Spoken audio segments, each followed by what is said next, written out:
বেসরকারি মেডিকেলে নতুন করে ভর্তির সুযোগ পাচ্ছেন শিক্ষার্থীরা।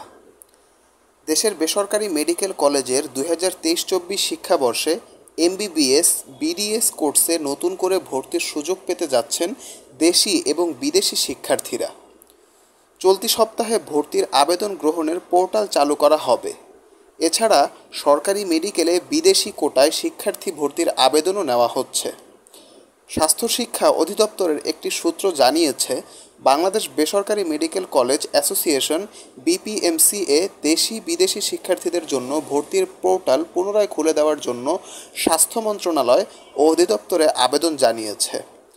সেই আবেদনের প্রেক্ষিতে বেসরকারি মেডিকেলে ভর্তির পোর্টাল পুনরায় খুলে দেওয়ার সিদ্ধান্ত হয়েছে। এ বিষয়ে স্বাস্থ্য শিক্ষা অধিদপ্তরের সহকারী পরিচালক, বেসরকারি মেডিকেল কলেজ ডাক্তার উপল সিচার বলেন, বিপিএমসিআর আবেদনের প্রেক্ষিতে স্বাস্থ্য শিক্ষা ও পরিবার কল্যাণ বিভাগ আবেদনের পোর্টাল চালুর অনুমতি দিয়েছে। রোববার থেকে বেসরকারি মেডিকেলে বিদেশি শিক্ষার্থীরা আবেদন করতে পারবেন।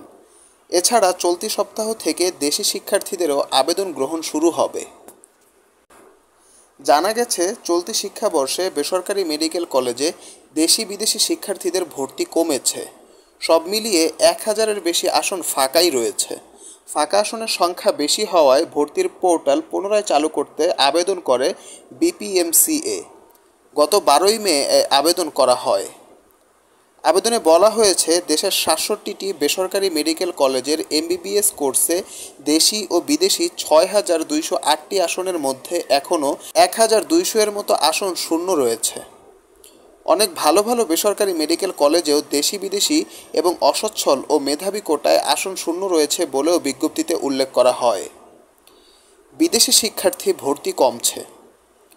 2023-24 শিক্ষাবর্ষে সরকারি 37টি মেডিকেল কলেজ ও 9টি ডেন্টাল কলেজে বিদেশি শিক্ষার্থীদের জন্য আসন রয়েছে 221টি। এর মধ্যে সার্কভুক্ত দেশ ভারত, পাকিস্তান, নেপাল, শ্রীলঙ্কা, ভুটান, মালদ্বীপ ও আফগানিস্তানের জন্য 117টি, মিয়ানমার ও প্যালেস্টাইনের জন্য সার্কভুক্ত দেশের সমান সুযোগ সংবলিত 28টি, অন্যান্য দেশের জন্য 49টি ও সংরক্ষিত 5টি আসন রয়েছে। এছাড়া বেসরকারি 63টি মেডিকেল কলেজ ও 26টি ডেন্টাল কলেজে মোট 6208টি আসনের মধ্যে 2790টি বিদেশি শিক্ষার্থীদের জন্য বরাদ্দ রয়েছে। স্বাস্থ্য শিক্ষা অধিদপ্তরের তথ্য বলছে, চলতি বছর দেশের সরকারি বেসরকারি মেডিকেল কলেজে 1930 জন বিদেশি শিক্ষার্থী ভর্তির জন্য আবেদন করেছেন। এর মধ্যে সরকারি কলেজে আবেদন করেছেন 394 জন ও বেসরকারিতে 1489 জন আবেদন করেছেন। এছাড়া আর্মড ফোর্সেস মেডিকেল কলেজে আবেদন করেছেন 47 জন। গত বছর মোট আবেদন করেছিলেন 3532 জন। তাদের মধ্যে সরকারিতে আবেদন করেছিলেন 633 ও বেসরকারিতে 2829 জন। আর্মড ফোর্সেস মেডিকেল কলেজে আবেদন করেছিলেন 70 জন।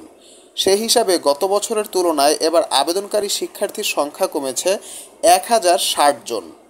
এর মধ্যে সরকারিতে আবেদন কমেছে 239টি, বেসরকারিতে কমেছে 1340টি। অধিদপ্তরের তথ্য বিশ্লেষণ করে দেখা গেছে, এবছর মোট আবেদন জমা পড়েছে 1930টি। এর মধ্যে সর্বোচ্চ 68% বা 1312 জন শিক্ষার্থী ভারতের। এরপর নেপালের 17% বা 327, পাকিস্তানের 9% বা 169 ও ভুটানের 2% বা 43 জন শিক্ষার্থী। এছাড়া প্যালেস্টাইনের 32, শ্রীলঙ্কার 22, যুক্তরাষ্ট্রের 9 এবং আফগানিস্তান, কানাডা, যুক্তরাজ্য ও মালয়েশিয়ার 4 জন করে শিক্ষার্থী আবেদন করেছেন। এ বিষয়ে স্বাস্থ্য শিক্ষা অধিদপ্তরের মহাপরিচালক অধ্যাপক ডাক্তার টিটু মিয়া বলেন, সরকারি বেসরকারি মেডিকেল কলেজে বিদেশি শিক্ষার্থী কমে যাওয়ার পেছনে অনেকগুলো কারণ রয়েছে। এর মধ্যে ভারত, নেপালের শিক্ষার্থী কমে যাওয়া অন্যতম। আমাদের দেশে ভারত এবং নেপালের শিক্ষার্থীরাই বেশি পড়তে আসেন। তবে দেশ দুটি মেডিকেলে পড়ালেখার খরচ কমিয়ে দিয়েছে। এর ফলে ওই দেশের শিক্ষার্থীরা সেখানেই ভর্তি হচ্ছেন।